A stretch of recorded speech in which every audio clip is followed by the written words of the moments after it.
مچھلی اور مینڈک۔ ایک مرتبہ کا ذکر ہے کہ بڑی سخت گرمی پڑی اور برسات کا موسم بھی جا چکا تھا۔ تالاب اور جھیلیں خشک ہونے لگی۔ جھیلوں میں مچھلیاں تڑپ تڑپ کر مرنے لگی۔ بگلوں نے اب دریا کا رخ کیا جہاں بے شمار مچھلیاں رہتی تھیں۔ ایک بگلے نے ایک موٹی تازی مچھلی پکڑی اور چونچ میں دبا کر لے اڑا کہ کسی درخت پر بیٹھ کر مزے سے کھاؤں گا، مگر مچھلی بھی طاقتور تھی، زور سے پھڑ پھڑائی اور یوں بگلے کی چونچ سے آزاد ہو کر نیچے گری۔ اتفاق سے بگلا اس وقت ایک کنویں کے اوپر سے گزر رہا تھا۔ مچھلی آزاد ہو کر گری تو کنویں میں آن پڑی۔ اس کنویں کے اندر کئی چھوٹے بڑے مینڈک بہت دنوں سے رہتے تھے۔ مچھلی کو دیکھ کر بہت حیران ہوئے۔ انہوں نے ایسی چیز کبھی نہیں دیکھی تھی۔ ایک بڑا سا مینڈک ہمت کر کے آیا اور مچھلی سے پوچھنے لگا، تم کون ہو؟ کہاں سے آئی ہو؟ مچھلی نے اسے بتایا، میں پانی کی مخلوق ہوں، مجھے مچھلی کہتے ہیں۔ میں دریا میں رہتی تھی اور دریا ہی میرا گھر ہے۔ مینڈک نے حیرانی سے پوچھا، دریا کیا ہوتا ہے؟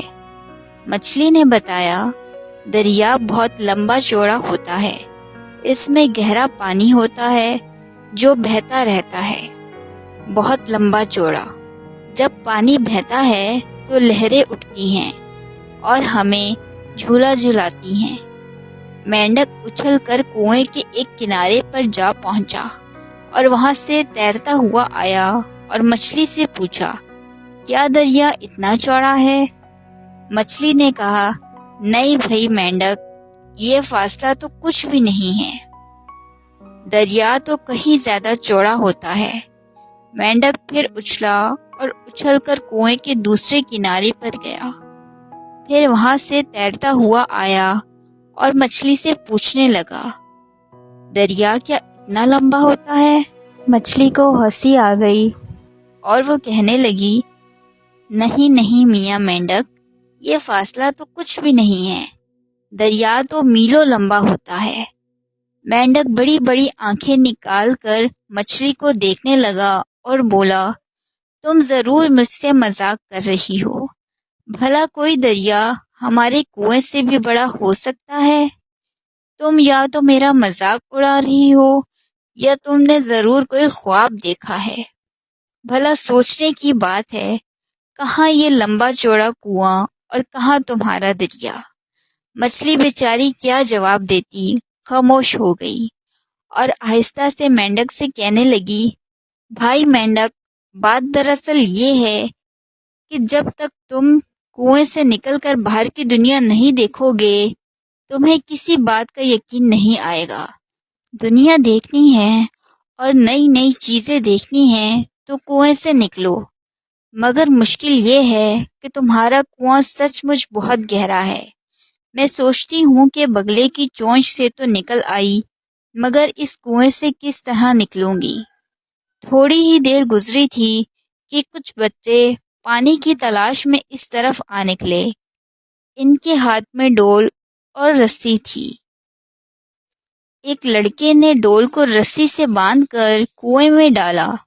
ڈول میں پانی کے ساتھ مچھلی اور مینڈک بھی آ گئے۔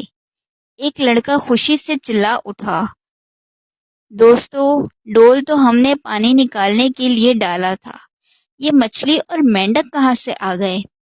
دوسرا لڑکا بولا، یہ بیچاری مچھلی اس کنویں میں کہاں سے آ گئی؟ چلو اسے دریا میں چھوڑ آئیں، ہمیں تو پانی چاہیے۔ بڑے رحم دل بچے تھے کہ انہیں مچھلی کے حال پر ترس آ گیا۔ دوڑتے ہوئے دریا پر گئے اور مچھلی اور مینڈک کو دریا میں چھوڑ آئے۔ اگر دریا کا پانی بھی کنویں کے پانی کی طرح شفاف ہوتا تو دریا میں سے پانی لے جایا کرتے۔ مینڈک نے جب دریا دیکھا تو حیران رہ گیا۔ اب اسے مچھلی کی باتوں پر یقین آنے لگا اور سوچنے لگا کہ اب میں واپس کنویں میں جا کر دوسرے مینڈکوں کو بھی بتاؤں گا کہ مچھلی جو کچھ کہہ رہی تھی وہ سچ تھا۔ میں وہ سب دیکھ کر آ رہا